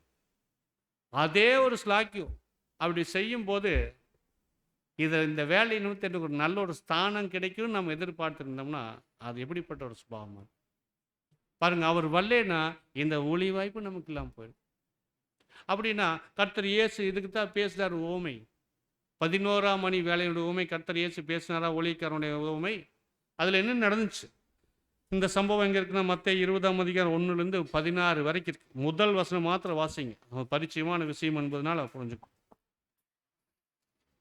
பரலோக ராஜ்யம் வீட்டெஜமானாகிய ஒரு மனுஷனுக்கு ஒப்பாய் இருக்கிறது. அவன் தன் திராட்சை தோட்டத்துக்கு வேலையாட்களை அமர்த்த அதிகாலையிலே புறப்பட்டான். என்ன பண்றாரு எஜமான்? பரலோக ராஜ்யம் வீட்டெஜமாங்க ஒரு மனுஷனுக்கு ஒப்பாய் இருக்கிறது. அவன் திராட்சை தோட்டத்துக்கு வேலையாட்களை அமர்த்த எப்போ புறப்பட்டாரு? அதிகாலையிலே புறப்பட்டாரு. வேலையாட்களுடன் கூலி பேசுகிறாரு. எவ்வளோ பேசுகிறாரு? போய் பார்க்குறாரு, வேலையாட்கள் கூப்பிட்றாரு, ஒரு நாளைக்கு வேலை செய்ய கூப்பிட்றாரு. எவ்வளோ பணத்துக்கு? ஒரு பணத்துக்கு வேலை செய்வதற்கு கூலி பேசிட்டு திராட்சை தோட்டத்துக்கு அனுப்பிச்சோம், நீங்கள் போயிட்டு நீங்கள் வேலை செய். அதுக்கப்புறம் என்ன பண்ணுறாருன்னா முதல்ல அதிகாலையிலேயே வந்தவங்க வேலைக்கு அனுப்பிச்சிட்டு மறுபடியும் கொஞ்சம் நேரம் கழிச்சிட்டு என்ன பண்ணுறாருன்னா 3ஆம் மணி வேலையில் போயிட்டு கொஞ்சம் பேர்த்த பார்த்துட்டு அவங்களும் நீங்களும் என்ன பண்ணுங்க போயிட்டு என்னுடைய திராட்சை தோட்டத்தில் போயிட்டு அவங்க என்ன சொல்கிறாங்க, நீங்கள் ஏங்க நிற்கிறீங்க இப்போ 3ஆம் மணி வேலை, 6ஆம் மணி வேலை, 9ஆம் மணி வேலை, 11ஆம் மணி வேலை, இந்த நேரத்துலலாம் போய் போய் எல்லாத்தையும் என்ன பண்ணுவார், நீங்கள் ஏன் சும்மா நிற்கிறீங்க, எங்களுக்கு யாரும் வேலை தரல, போங்க என்னுடைய தோட்டத்தில் போயிட்டு நீங்கள் வேலை செய்யுங்க, நான் உங்களுக்கு நியாயமானபடி கூலி தருவேன்னு சொல்லி எல்லாத்தையும் அனுப்பிச்சிட்டார். இப்போ எல்லாம் வேலை செஞ்சு முடிச்சதுக்கப்புறம் நாளின் முடிவில் கூலி கொடுக்குறார். எப்படி கொடுக்குறாரு? முதல்லேருந்து கொடுக்குறாரா, பிந்தி வந்தவங்களுக்கு கொடுக்குறாரா? எப்படி கொடுக்குறாரு? பிந்தி வந்தவங்கலேருந்து கொடுப்பதற்கு ஆரம்பிக்கிறார். அந்த எஜமான் காரியக்காரன் நோக்கி நீங்கள் பிந்தி வந்தவங்க தொடங்கி முந்தி வந்தவங்களுக்கு கூலி கொடுக்குறார். இப்போது 11ஆம் முதல்ல யார் வர கூலி வாங்குறதுனா கடைசி மணி நேரத்தில் வந்தாங்க ஒரு 11ஆம் மணி நேரம் அவங்களுக்கு கூலி கொடுக்கும்போது எவ்வளோ கொடுத்தாரு? இப்போ என்னாச்சு? இப்போ என்ன இருக்கும்? 9ஆம் மணி நேரத்தில் வந்தவங்க, 6ஆம் மணி நேரத்தில் வந்தவங்க, 3ஆம் மணி நேரத்தில் அதிகாலையில் வேலைக்கு வந்தவங்களோட இறுதி இப்போ என்ன ஆகியிருக்கும்? ரொம்ப சந்தோஷமாக இருக்குது. எப்படி ஆகிருக்கும்? நம்முடைய எஜமான் 11ஆம் மணி நேரத்தில் வந்தவங்களுக்கு ஒரு பணம் கூலி கொடுத்துருக்காருன்னா நமக்கு எவ்வளோ தருவார்? கண்டிப்பாக நம்முடைய எஜமான் ரொம்ப நல்ல எஜமான் எதிர்பார்த்தோம். காலையில் அவர் வேலை கொடுக்கும்போது இந்த சந்தோஷங்கள் இப்போ ரெட்டிப்பான சந்தோஷமாக இருக்குது. அப்புறம் மறுபடியும் 9ஆம் மணி நேரத்தில் வந்தவங்களுக்கு ஒரு பணம் கூலி கொடுக்குறாரு. அப்புறம் 6ஆம் மணி நேரம், 3ஆம் மணி எல்லாத்துக்கும் ஒரு பணம் கூலி கொடுக்கும்போது இப்போ அதிகாலையில் முதல்ல வேலைக்கு வந்தவங்களுக்கு என்ன இருக்கும்? ஓகே, நம்மளுக்கு கூலி அதிகம் கொடுப்பான்னு எதிர்பார்த்தேன். ஏன்னா இவங்க தான் முழு நாள் முழுக்க வேலை செஞ்சுருக்காங்க. பகலின் உஷ்ணத்தையும் அந்த வசனங்களை வாசிக்கும், வெயிலின் கஷ்டத்தையும் நாங்கள் அனுபவித்து வேலை செஞ்சுக்கலாம், அதிக கூலி கிடைக்கும் என்று எதிர்பார்த்தாங்க. ஆனால் என்ன நடக்கலை? கொடுக்கல. இப்போ யாருக்கு கோபம் வந்துருச்சு? யார் முறுமுறுக்கிறா? இவங்க முந்தி வந்தவங்க. என்ன, நாங்கள் இவ்வளோ வேலை செஞ்சுருக்குறோம், வெயிலையும் இப்போ அந்த உஷ்ணத்துலேயும் கஷ்டப்பட்டு வேலை செஞ்சு எங்களை நீங்கள் கடைசி மணி நேரத்தில் வந்தவங்களுக்கு ஒப்பாக்கிட்டேங்கன்னு சொல்லி முறுமுறுப்பதுக்கு ஆரம்பிக்கிறோம். அப்போ இங்கே எஜமான் ஏதோ அநியாயம் பண்ணிட்டாராம். இங்கே எஜமான் ஏதோ அநியாயம் பண்ணார். இவங்களுக்கு என்ன பண்ணார்? காலையில் என்ன சொல்லிட்டாரு? இவங்க எதுக்கு சம்மதிச்சு வந்திருக்கிறாங்க? ஒரு பண கூலிக்கு சம்மதிச்சு இவங்க வேலைக்கு வந்துட்டாங்க. அந்த எஜமான் சொல்லிடுவார், நீங்கள் காலையில் உங்களுக்கு என்ன கூலி சொன்னோ அதை நீங்கள் பெற்றுக்கொண்டுட்டு போங்க, உங்களை நான் வஞ்சிக்கலை. ஆனால் என்னுடைய பணத்தை என்னுடைய இஷ்டத்துக்கு நான் பண்ணுறதை நீங்கள் ஏன் தடுக்கிறீங்க? நான் தாராளம் உள்ளவனாக நீங்கள் ஏன் வன்கண்ணன் உள்ளவராக இருக்கிறீங்கன்னு சொல்லிட்டு சொல்கிறோம். பாருங்கள், இந்த சூழல் இந்த இந்த மூளைக்கோட நிலைமை என்ன இருக்குன்னா, நமக்கு எந்த வேலையுமே இல்லாத போது இந்த எஜமான் ஒரு பணத்துக்கு இந்த வேலை கொடுத்தாருப்பார். மற்றவங்களுக்கு அவர் பணத்தில் அவர் என்னமோ செஞ்சுட்டு போட்டு நமக்கு பேசினபடி என்ன பண்ணார்? கொடுத்தாருன்னு சொல்லி சந்தோஷப்பட்டிருக்கிறத தவிர்த்துட்டு இவங்க முறுமுறுத்துட்டாங்க. இதுதான் இந்த ஊமை. அவங்க சொன்னாங்க, நாங்கள் பகலின் கஷ்டம், பகலின் வெயிலின் உஷ்ணத்தையும் அந்த வெப்பத்தையும் தாங்கி நாங்கள் வேலை செஞ்சோமே, தாங்கள் செஞ்ச வேலையுடைய அந்த நிலைமை பற்றி ரொம்ப பெரிய வேலை இவங்க செஞ்ச மாதிரி அவங்க இடத்துல பேசுகிறாங்க. இதற்காக அவங்க அதிக கூலி எதிர்பார்த்துட்டு இருக்காங்க. அவர் நியாயமானபடி தான் செஞ்சுருக்காரு, இவங்க தான் அங்கே தவறாக புரிந்து கொண்டாங்க. இப்போது இவங்களுடைய மனநிலைமை என்ன இருந்திருக்குன்னா, கண்டிப்பாக எஜமான் வேலை கொடுத்து அதுக்கு நமக்கு பேசினபடி நம்முடைய கூலியை கொடுத்துட்டான்னு சொல்லி சந்தோஷமாக போயிருந்துருக்கணும். தன் எஜமான் மேலே இன்னும் சந்தோஷமாக இருந்திருக்கணும். இன்றைக்கி இந்த வேலை கிடைக்கலன்னா இன்றைக்கி குடும்பமே நடந்திருக்காதுன்னு சொல்லி அவங்க கிடைச்சதுக்காக ரொம்ப சந்தோஷப்பட்டு போயிருக்கும். அப்படி இல்லாமல் முறுமுறுத்துட்டாங்க. அப்போ இந்த ஊமை பார்க்கும்போது இது ராஜ்யத்தில் இருக்கிற நிலைமை பற்றி பேசலை, ராஜ்யத்துக்கு போகிறவங்களை பரிசை பற்றி பேசலை. ஏன்னா ராஜ்யத்தில் 1ஆம் மணி நேரத்தில் வேலைக்கு வந்தவங்களுக்கும் நமக்கு பரிசு கொடுக்கும் போது அவங்க சந்தோஷம்தான் படுவாங்க.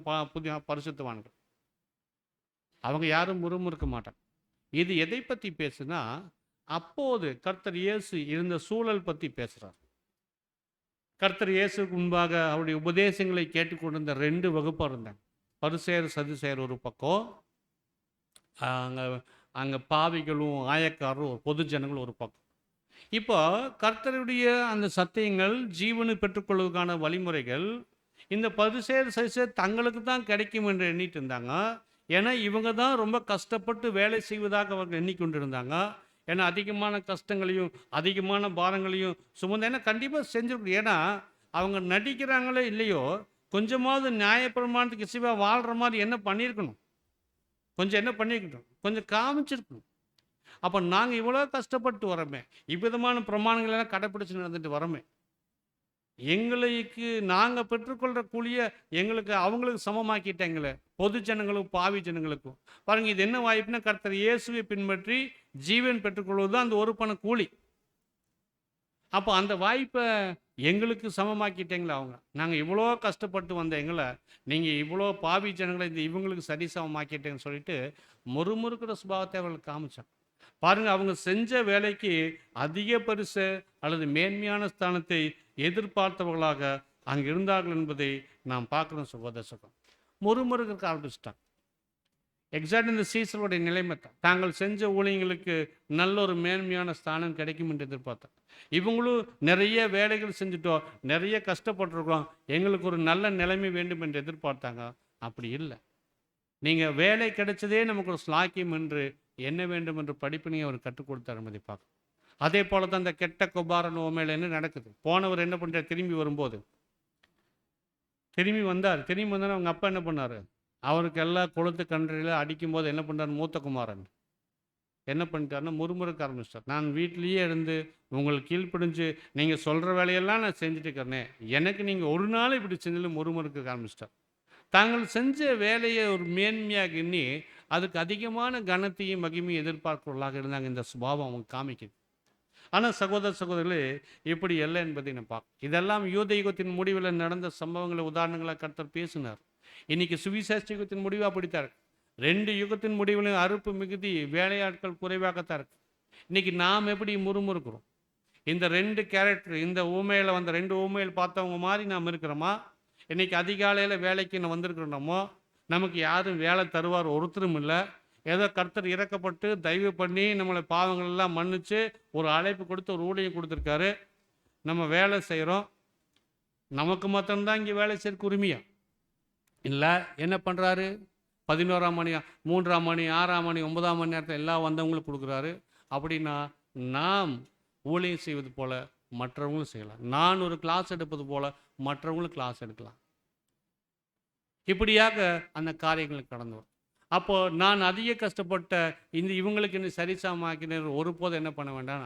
நாம் சில நேரங்கள் நம்ம என்ன நினச்சிக்குவோன்னா, தேவனுடைய வெளிச்சம் நம்ம மேலே தான் இருக்குது, தேவனுடைய இறக்கம் நம்ம மேலே தான் இருக்குது.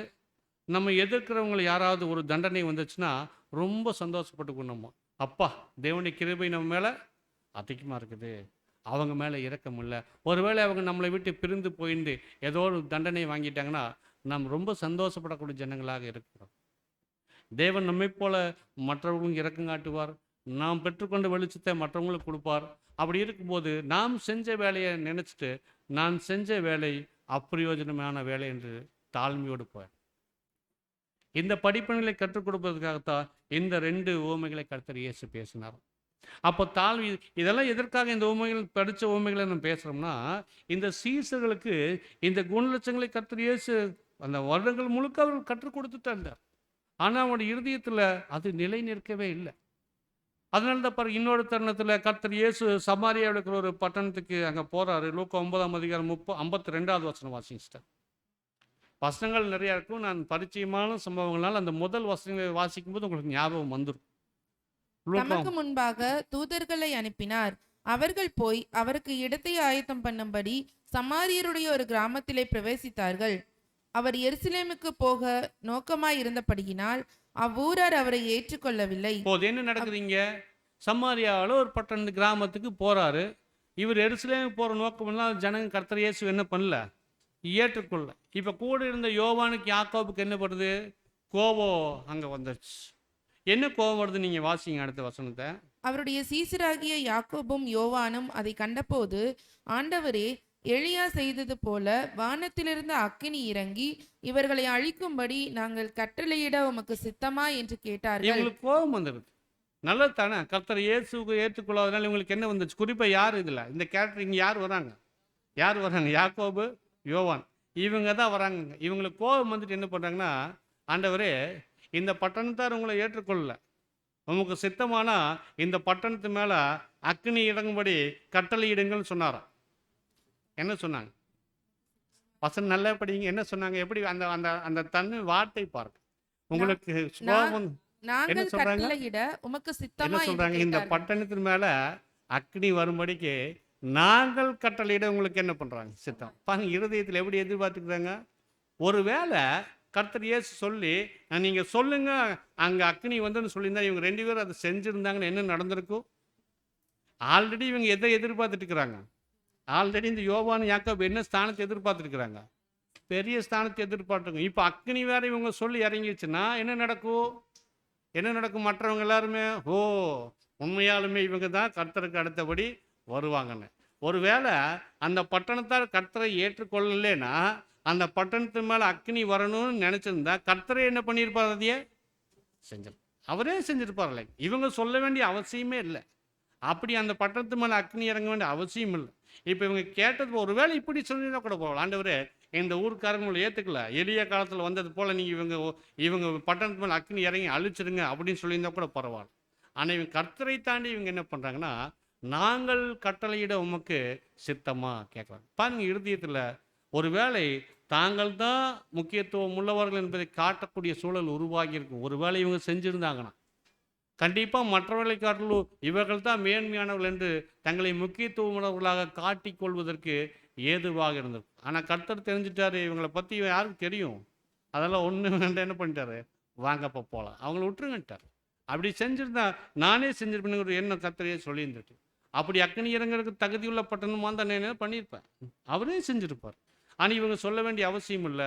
ஆனால் இங்கே என்ன நினச்சுன்னா, இவர்கள் தங்களை முக்கியத்துவப்படுத்துறதுக்கு உண்டான சுபாவத்தை மறைமுகமாக வெளிப்படுத்துவதற்கு ஆரம்பித்தாங்க. அப்போ இதன் மூலமாக யார் பெரியவர்களாக இருப்பாங்கன்னு அந்த வாக்குவாதத்தில் தங்களை நிலைநிறுத்துவதற்கு, தாங்கள் தான் பெரியவர்களை நிலைநிறுத்துவதற்கு இந்த காரியம் இவங்க செஞ்சுருந்தாங்கன்னா அது ரொம்ப அவங்களுக்கு உதவியாக இருந்தது. ஆமாம், யோவானும் யாக்கோபும் தான் பெரியவர்கள் என்று. ஆனால் கர்த்தர் இயேசு அபிதம் சொல்லாதனால அந்த வாய்ப்பு அங்கே நடக்கலைம்பாங்க. ஏன்னா கர்த்தருடைய சீசர்கள் அந்த நிலைமையில ஊழியம் செய்வதற்கு தான் அழைக்கப்பட்டார்கள் என்பதை நம்ம பார்க்குற அருமையான சகோதர சகோதரி. அதுக்காக இன்னொரு சின்ன ஒரு உதாரணம் பார்த்து இந்த பாடத்தை நம்ம முடிவுக்கு வரலாம். இது ஒரு பழைய ஏற்பாட்டில் நடந்த சம்பவம். இவரும் தான் செய்த அந்த ஊழியத்துக்கு, அந்த வேலைக்கு அதிகமான கனத்தையும் மகிமையும் எதிர்பார்த்து பெற்றுக்கொண்டதுனால தண்டனை அவர் பெற்றுக்கொண்டார். பாருங்க, இந்த கேரக்டர் எங்கே வருதுன்னா, இது ஒரு பழைய ஏற்பாட்டின் நிழலில் சொல்லப்பட்ட ஒரு கேரக்டர். எரேமியா புஸ்தகத்தில் இருக்கக்கூடிய ஒரு சம்பவம். அங்கே பாரூக் அப்படின்னு ஒரு கேரக்டர் வருவார். இவர் யாருன்னா எரேமியாவுடைய ரைட்டர். எரேமியா சொல்ல சொல்ல அந்த தீர்க்க தரிசனங்களை எழுதக்கூடிய ஒரு நபர் தான் இந்த பாரூக். பாருங்கள், இவரை பற்றி நீங்கள் வாசிக்கலாம். இவர் மூலமாகவும் நம்ம கற்றுக்கொள்ள வேண்டிய குணலட்சணங்கள் இருக்கிறதை நம்ம பார்க்கலாம். எரேமியா 36ஆம் அதிகாரம் வசனம் 4.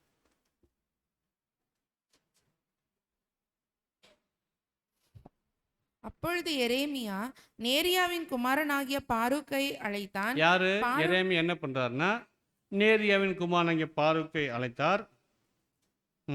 பாரூக்கு என்பவன் கர்த்தர் எரேமியாவுடனே சொல்லி வந்த எல்லா வார்த்தைகளையும் அவன் வாய் சொல்ல ஒரு புஸ்தக சுருளில் எழுதினான்.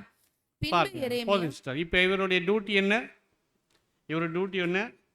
இவர் சொந்தமா இதை எழுதக்கூடாது. என்ன பண்ணணும்? இவர் எரேமியா சொல்ல சொல்ல எழுதும். எரேமியாவுக்கு அந்த காலத்தில் என்ன டியூட்டின்னா, இந்த யூதருடைய ராஜாக்கள் செய்கிற தவறுகளை, அந்த காரியங்களை எல்லாம் பற்றி இவர் என்ன பண்ணுவார்னா சொல்லிகிட்டே இருப்பார். இது அவங்களுக்கு தெரிவித்து ஒன்று அவங்கள மனமாற வைக்கணும். அப்படி அவங்க மனமாறலைன்னு என்ன தண்டனை கிடைக்கும் என்பதை சொல்லுவார். இதுதான் பெரும்பான்மையாக எரேமியன் புஸ்தகங்கள் எழுதப்பட்டிருக்கும். இந்த எழுதுகிற வேலையை யார் செஞ்சுட்டு வரா? சொல்கிறது யார்? சொல்கிறது யார்? கர்த்தருடைய தீர்க்கதரிசி சொல்கிறது எரேமியா தீர்க்கதரிசி. பட் இது எழுதுகிற வேலை யார்? இந்த பாருக்கு வேலை செஞ்சார். அப்போ என்ன நடக்குதுன்னா, எரேமியா இப்போ ஒரு கட்டளை கொடுக்குறாரு பாருக்கு. வாசிங்க அடுத்த வசனம். பின்பு எரேமியா பாருக்கை நோக்கி, நான் அடைக்கப்பட்டவன், நான் கர்த்தருடைய ஆலயத்திற்குள் பிரவேசிக்க கூடாது. நீ உள்ளே பிரவேசித்து என் வாய் சொல்ல நீ எழுதின சுருளிலுள்ள கர்த்தருடைய வார்த்தைகளை கர்த்தருடைய ஆலயத்தில் உபவாச நாளிலே ஜனங்களுடைய செவிகள் கேட்க வாசிப்பதுமன்றி தங்கள் பட்டணங்களிலிருந்து வருகிற எல்லா யூதா கோத்திரத்தாரும் கேட்கும்படி அவைகளை வாசிப்பாயாக. பாருங்க எப்படி சொல்லிட்டாரு. இவர் என்ன சொல்றாருன்னா, எரேமியா பாருக்கு கூப்பிட்டு, நான் அடைக்கப்பட்டவன் அப்படின்னா என்னன்னா, அந்த காலகட்டங்களில் எரேமியா ஆலயத்துக்குள்ளே போயிட்டு பிரசங்கம் பண்ணுவதுக்கும் ஆலோசனை சொல்வதுக்கும் தடை இருந்தது அவருக்கு. அவர்னால் உள்ளே போக முடியாது. ஆனால் இவருடைய அசிஸ்டன்ட் என்ன பண்ண, இவருடைய ரைட்டர் என்ன பண்ணலாம், இவருடைய உதவியாளர் என்ன பண்ணலான்னா உள்ளே போகலாம். அதனால் எரேமியா பாருக்கு கூப்பிட்டு, நான் அடைக்கப்பட்டவன்பா, நான் உள்ளே போக முடியாது, நீ என்ன. ஏன்னா இவர் எப்போதுமே இந்த இஸ்ரேல் ராஜாவுக்கு விரோதமாக தான் சொல்லிட்டு இருப்பார். அவங்க பண்ணுற யூத ராஜாக்களுக்கும். இப்போ இவருடைய காலத்தில் அந்த ராஜாக்கள் விரோதமாக சொல்லும்போது, அப்போ இவர்னால என்ன பண்ண முடியும், ஆலயத்துக்குள்ள போக முடியல. ஏதோ ஒரு வகையில் அவருக்கு தடை இருந்துச்சு. இப்போ யாரை அனுப்புகிறாருன்னா, தன்னுடைய உதவியாளர் ரைட்டர் அவர் என்ன பண்ணுறாரு, உள்ளே அனுப்புகிறார். நீ போயிட்டு அங்கே என்ன பண்ணுன்னா, அங்கே தேவாலயத்தில் போயிட்டு உள்ளே பிரவேசித்து கர்த்தருடைய ஆலயத்தில் உபவாச நாளில் நீ போயிட்டு உள்ளே போயிட்டு பொது ஜனங்களும் அதிகாரிகளும் அங்கே இருக்கும்போது நீ போயிட்டு என்ன பண்ணு, இந்த வார்த்தைகளை உபதேசம் பண்ணு என்று அங்கே சொல்கிறார். அப்போ இந்த எரேமியாவுடைய காரியதரிசியும் அங்கே அப்படித்தான் போவார். என்னென்னலாம் எரேமியா சொன்னாரோ எல்லாத்தையும் போயிட்டு எழுதிட்டு போயிட்டு அவர் அங்கே பேசுவார். அப்படி பேசும்போது என்ன நடக்குன்னா, அங்கிருந்த சில பிரபுக்களும் சில அதிகாரிகள் என்ன பண்ணுவாங்கன்னா, இந்த இளவரசர்கள் போல இருப்பாங்க பிரபுக்கள் அதிகவங்க, இவங்களாம் என்ன பண்ணுவாங்கன்னா, நீ இங்கே வாசிச்சதை தனியாக எங்ககிட்ட வந்து வாசி அப்படிம்பாங்க. அப்படின்னு என்ன அர்த்தம்னா, இங்கே வாசிக்க வேண்டாம், சில நேரம் இங்கே வாசிக்க வேண்டாம், எங்கிட்ட தனியாக வந்து வாசிக்கணும். ஒரு உயர்ந்த அதிகாரிகளும் பிரபுக்களும் பாருக்கை தனியாக கூட்டி வாசிக்க சொல்லும்போது பாருக்குடைய இருதயத்தில் கொஞ்சம் மேன்மை சுபாவம் வருவதற்கு ஆரம்பிச்சு. ஏன்னா சமுதாயத்தில் உயர்ந்தவங்க தனிப்பட்ட முறையில் கூப்பிட்டு போகும்போது எப்படி இருக்கும், ஒரு கனம் வருமா வராதுங்களா பொது ஜனங்கள் மத்தியில்? ஓ, எரேமியா சாரி இந்த பாருக்கு ஏதோ முக்கியமான விஷயம் சொல்ல போகிறாட்டான்னு சொல்லிட்டு பாருக்கு மேலே அவங்களுடைய பார்வை இருக்கும். இதனால் என்னாச்சுன்னா, பாருக்கு அதிக மகிமையை தேடுவதற்கு ஆரம்பிச்சிட்டார். ஆக்சுவலாக அவர் சொன்னது போல அங்கே நடந்ததுன்னா அந்த ஜனங்க திருந்திட்டாங்கன்னா அதுக்கும் சந்தோஷப்பட்டார். இவர் சொன்ன மாதிரி தண்டனை வந்துச்சுன்னா அதுக்கும் சந்தோஷப்பட்டார். ஏன்னா இவர் சொன்ன மாதிரியே நடக்குதே அப்படின்ட்டு ஜனங்க மத்தியிலையும் அந்த பிரபுக்கள் மத்தியிலும் தன்னை மேன்மையாக உயர்த்துவதற்கு ஆரம்பிச்சிட்டார். ஆக்சுவலாக இதெல்லாம் சொன்னது யாரு? இவர் ஜஸ்ட் ஒரு பேனா தான். சொன்னதெல்லாம் யாரு? எரேமியா. இந்த விஷயம் எரேமியாவுக்கு தெரிஞ்சு, தேவன் தெரிஞ்சிருச்சு. தேவன் என்ன பண்ணுவார்னா, அவரை கொஞ்சம் கண்டனம் பண்ணிடுவார். பாருங்க, அடுத்த வசனம் கடைசி வசனத்தில் வரும்போது சொல்லுவார், நீ உனக்கு பெரிய காரியங்களை தேடுகிறாயோ அப்படின்னு சொல்லிட்டு அதுக்கு தொடர்ந்து வர வசனங்களை அவருக்கே உறுத்தான தண்டங்களை பற்றி பேசுவார். நீ இப்பொழுது எனக்கு ஐயோ, என் கர்த்தர் என் நோவை சஞ்சலத்தால் வர்த்திக்க பண்ணுவார், என் தவிப்பினால் இளைத்தேன், இளைப்பாறுதலை காணாதே போவேன் என்று சொன்னாங்க. இது அவருக்கு கூட அவருடைய மனநிலைமையை தெரிந்து கொண்டு அவர் மேன்மையான ஸ்தானத்தை மேட்டிமை சுபாவத்தை எதிர்ப்பார்கள் என்று சொல்லிட்டு அவருக்கு உண்டான தண்டனைகளை அங்கே பேசிட்டு கடைசி சொல்லுவார், நீ உனக்கு பெரிய காரியங்களை தேடுகிறாயோ. யாரோ ஒரு உண்மை தீர்க்கதரிசி எரேமியா சொன்னதை நீ எழுதிட்டு வந்து வேறொரு கொடுத்த காரியங்களை வச்சுட்டு நீ உனக்கு மேன்மை தேடுகிறாயோ என்று சொல்லிட்டு அவருக்கு ஒரு தண்டனை அங்கே வரும் என்பதை நாம் பார்க்கணும். நீ சொல்லாத காரியத்தை நான் செய்வேன் என்று சொல்லிட்டு தேவன் அவருக்கு சில படிப்பனைகளை அங்கே கொடுக்கறதை நாம் பார்க்கணும் சகோதரர். அப்போ இந்த பாருக்கு என்ன பண்ணிட்டார்னா, தான் செஞ்ச அந்த ஊழியத்தை பயன்படுத்திட்டு ஒரு மேன்மை ஸ்தானத்தை அவர் எதிர்பார்க்கிறவராக இருந்தார். பெரிய நிலைமை பெற்றுக்கொள்ளவருக்காக முயற்சி செய்தார். ஆனால் அப்படி நடக்கல. ஆனால் இவருக்கு நன்றாக தெரியும், எரேமியா ஏற்கனவே இந்த பார்க்கிட்ட இந்த தாழ்மை பற்றி சில படிப்பினைகளை அவருக்கும் எரேமியா கற்றுக் கொடுத்துருக்கார். அதையும் எழுதுனது யார் தான் பாருங்க. அந்த வசனம் நீங்க வாசிங்க, எரேமியா 9ஆம் அதிகாரம் 23.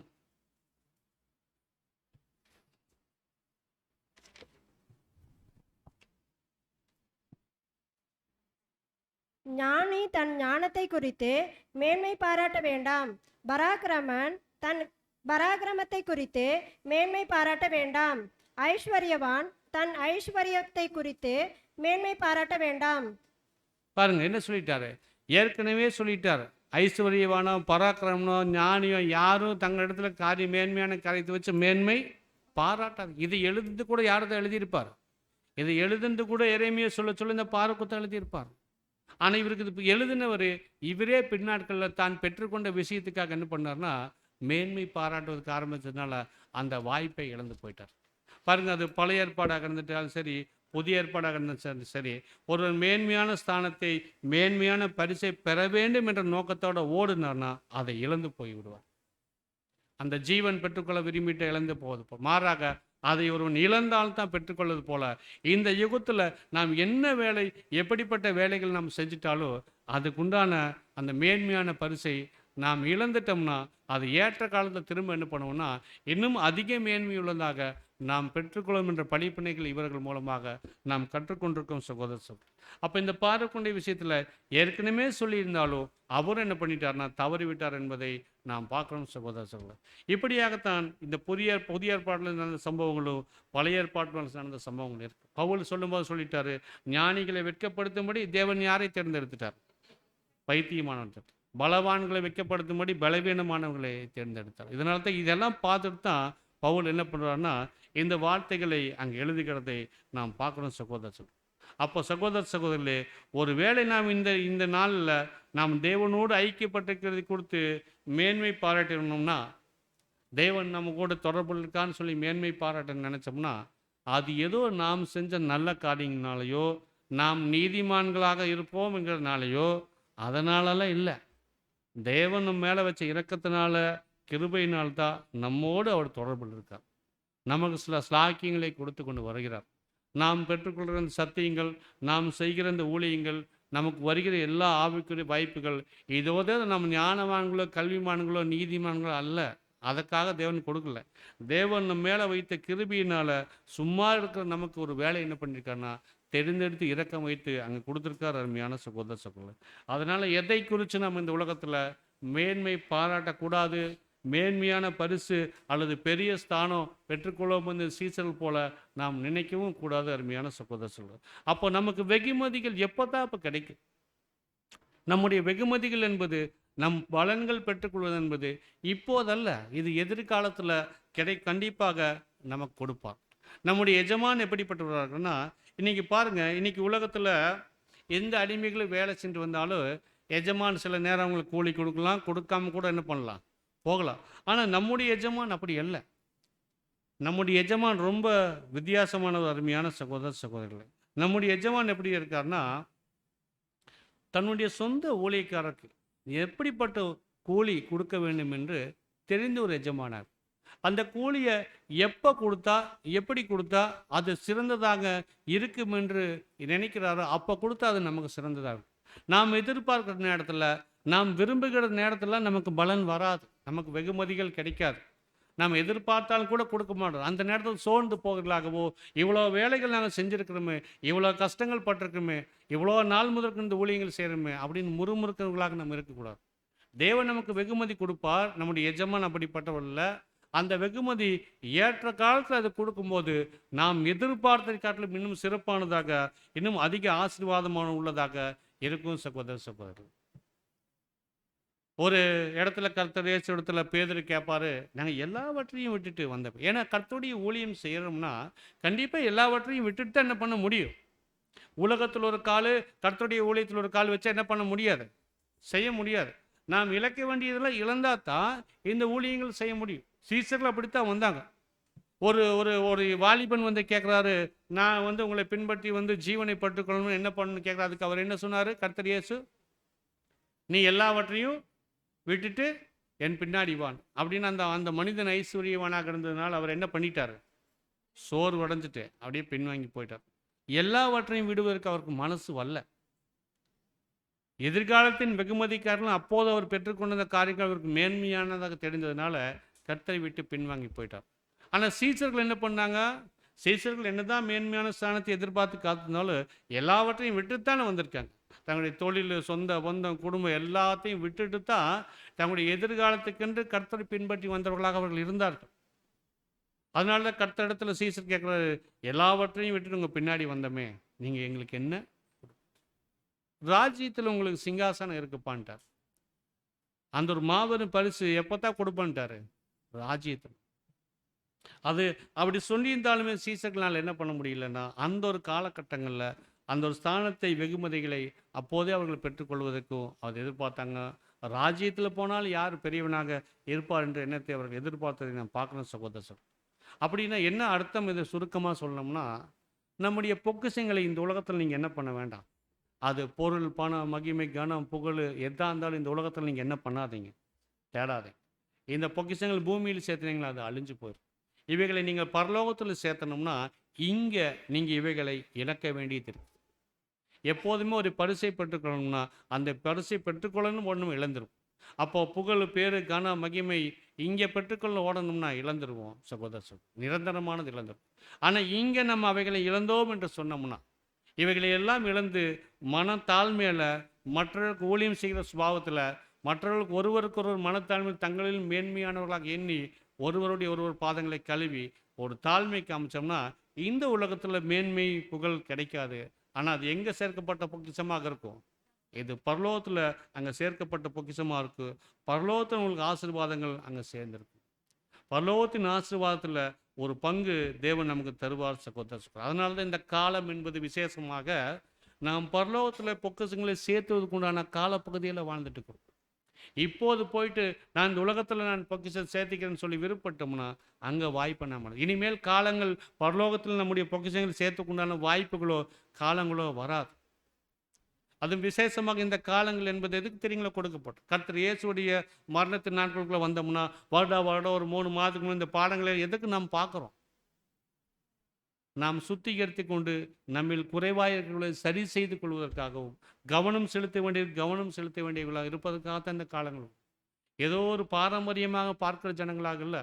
அதிலும் விசேஷமாக இந்த காலங்கள் என்று பரீட்சைகள் வரும், சோதனைகள் வரும், பாடுகள் வரும். பயந்துக்கலாமா? கண்டிப்பாக விசேஷமான காலம்தான். கண்டிப்பாக பாடுகளும் உபத்திரங்களும் சோதனைகள் வரும். ஆனால் நீங்கள் விழித்திருந்து நீங்கள் ஜெபம் பண்ணி நீங்கள் சரியான முறைகளை காத்து கொண்டீங்களா என்ன பண்ணலாம்? நீங்கள் விழித்திருந்து ஜெபம் பண்ணும்போது எல்லா விதமான சோதனைகளையும் மேற்கொள்வதற்கு பலன் கிடைக்கும் என்பதை நாம் பார்க்கணும் சகோதரர். அப்போ பரிசோதனை பண்ணி பார்க்கணும். இந்த காலப்பகுதியில் என்ன பரிசோதனை நம்ம பண்ணி பார்க்கணும்? நம்ம இடத்துல என்ன குறைபாடு இருக்கு? எதை நோக்கி நம்மளாக ஓடிக்கொண்டிருக்கு? ஜீவனை ரட்சிக்க ஓடிட்டு இருக்கிறோமா? அப்படின்னா இழந்துருவோம். கர்த்தர் நிமித்தம் நம்முடைய ஜீவனை இழப்பதற்காக ஓடிட்டு இருந்தோம்னா கிடைக்கும். மேன்மையான ஸ்தானத்தை எதிர்பார்த்து ஓடிட்டு இருக்கிறோம்னா இழந்து போயிடுவோம். கன மகிமையை எதிர்காலத்தில் பெற்றுக்கொள்ளணும் என்பதற்காக இப்போது தாழ்மையில் ஓடிட்டு இருந்தோம்னா அந்த பரிசு அங்கே நம்முடைய எஜமான் அங்கே ஏற்ற காலத்தில் கொடுப்பார் என்று இருப்போம். அதனால தான் வாக்குத்தத்த வசனங்கள் அநேகம் இருக்குது. பயப்படாதே சிறுமந்து ராஜ்யத்தை ஒப்பு கொடுக்க உங்கள் பிதா சித்தமாயிருக்கிறார். அப்போ உன்னதமான அழைப்புக்கு கிடைக்கக்கூடிய பரிசு கண்டிப்பாக கர்த்தர் சொன்ன குணலட்சணத்தை காமிச்சோம்னா அது கிடைக்கும் சகோதரர். அப்போது அந்த ஒரு பெரிய பரிசை நாம் பெற்றுக்கொள்ள நாம் எதிர்பார்த்துட்டோம்னா, கர்த்தருடைய சுதந்திரத்தில் பங்கடைவதற்கு விருப்பப்பட்டோம்னா, இங்கே நம்முடைய எஜமான் எப்படி வாழ்ந்துட்டு போனார் அப்படி நம்முடைய எஜமான் மனத்தாழ்மை, மற்றவர்கள் ஊழி செய்கிறது, மற்றவர்கள் சேவை செய்வது, தன்னுடைய ஜீவியை முழுவதும் அவர் என்ன பண்ணார்னா அர்ப்பணித்து வாழ்ந்தார். அது நிமித்தம் மேன்மையான ஒரு ஆசீர்வாதத்தை தேவனிடத்தில் கரத்திலிருந்து பெற்றுக்கொண்டது போல நம்மை வேற எதுவும் செய்ய சொல்ல, நம்முடைய எஜமான் என்ன செஞ்சிருக்காரோ அதை நீங்க பாருங்க. நம்முடைய எஜமானே நமக்கு ஊழியம் செஞ்சிருக்காரா, நாமும் நம்முடைய உடன் சகோதரர்கள் செய்கிற ஊழியங்கள் நம்முடைய எஜமானுக்கு செய்கிற ஊழியம் போல. கண்டிப்பாக நம்முடைய உடன் சகோதரர்கள் செய்கிற ஊழியங்களில் நீங்கள் மனத்தாழ்மை காட்டுங்க. ஒருவருக்கொருவர் கீழ்ப்படிந்து மன இரக்கமும் அன்பு காமிச்சு மற்றவர்களுக்கு ஊழியம் செய்யுங்க. பலன் இங்கே எதிர்பார்க்காதீங்க. பலன் எங்கே கிடைக்கும்? அது ஏற்ற காலத்தில் அந்த கூலி நமக்கு கிடைக்கும். அருமையான சகோதரர். அப்போ ராஜ்யம் வரும்போது கர்த்தருடைய ராஜ்யத்தில் நாம் மகிழ்ச்சியோடு பிரவேசிப்பதற்கு இந்த ஒரு மனத்தாழ்மை தான் நமக்கு அங்கே வாய்ப்பு ஏற்படுத்தி கொடுக்கும். அப்போ கண்டிப்பாக இன்னைக்கு கர்த்தருடைய சீசர்களாக நாம் இருக்கணும்னா, இந்த சீசர்கள் பரிசுத்தாய் வருவதற்கு முன்பாக இப்படிப்பட்ட சுபாவங்கள் இருந்தாங்க. நாளடைவில் அவங்க தெரிந்து கொண்டாங்க, தேவனுடைய ஆவி பெற்று கொண்டது. இன்னைக்கு நமக்கு நன்றாக தெரியும் தேவனுடைய பரிசுத்தாவின் துணை கொண்டு நாம் வளர்த்து கொள்ள வேண்டிய குணலட்சணங்கள் என்ன, நீக்க வேண்டிய குணலட்சணங்கள் என்பதை அறிந்த ஜனங்களாக நாம் இருக்கோம் சகோதரர். இப்போ கர்த்தருடைய அப்பமுத்திலும் பாத்திரத்திலும் பங்கெடுப்பதற்கு முன்பாக அந்த கால பகுதிகளில் நம்மை நிதானித்து பார்த்து நம்ம இடத்துல கவனம் செலுத்த வேண்டிய அல்லது வளர்த்து கொள்ள வேண்டிய விஷயங்கள் என்ன என்பதை புரிந்து கொண்டு கலைந்து போட விஷயங்களை கலைந்து போட்டு நீக்க வேண்டிய விஷயங்களை நீக்கிட்டு கர்த்தர் போல ஒரு தாழ்மையுள்ள சுபாவங்களாக இருக்கும்போது கண்டிப்பாக மிகப்பெரிய பரிசு நமக்கு கிடைக்கும். அவை அந்த ஒரு பரிசை நம்ம யாவரும் பெற்றுக்கொள்வதற்கு தேவன் நம்ம ஒவ்வொருக்கும் கிருபை இறக்கம் பாராட்டுவாராக. பொறுமையோடு கேட்டவங்களை தேவன் தாமே ஆசீர்வதிப்பாராக. ஆமென்.